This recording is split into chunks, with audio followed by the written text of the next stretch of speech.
Hello everyone, today we are going to discuss E1CB elimination mechanism.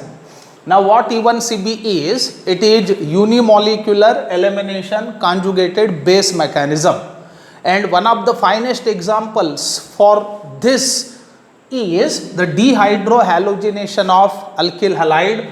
Consider 1-bromopropane. When it is boiled with alcoholic caustic potash, then dehydrohalogenation takes place to give propylene.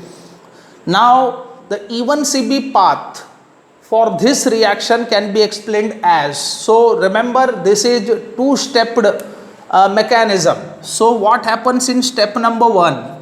In step number 1, removal of beta hydrogen atom takes place. Ultimately base removes the beta hydrogen from the alkyl halide. Now alkyl halide chosen is normal propyl bromide, which can be given as, and our base in this reaction can be written as.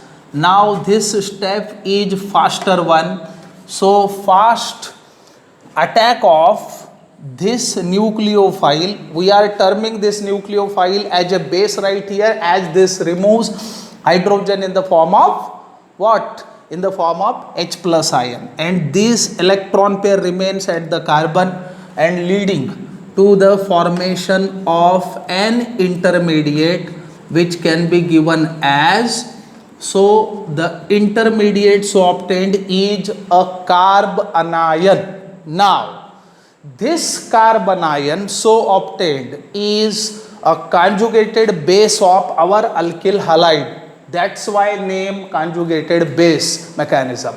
Now in second step, what happens? In step number 2, ultimately departure of halogen takes place. So removal of halogen from an intermediate carbanion takes place. So carbanion so obtained in very first step get ultimately removed, and right here what happens?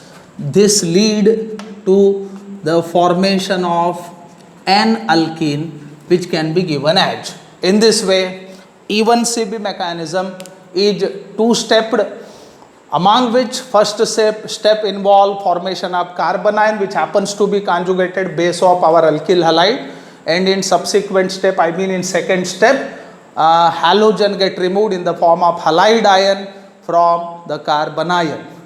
Thank you very much.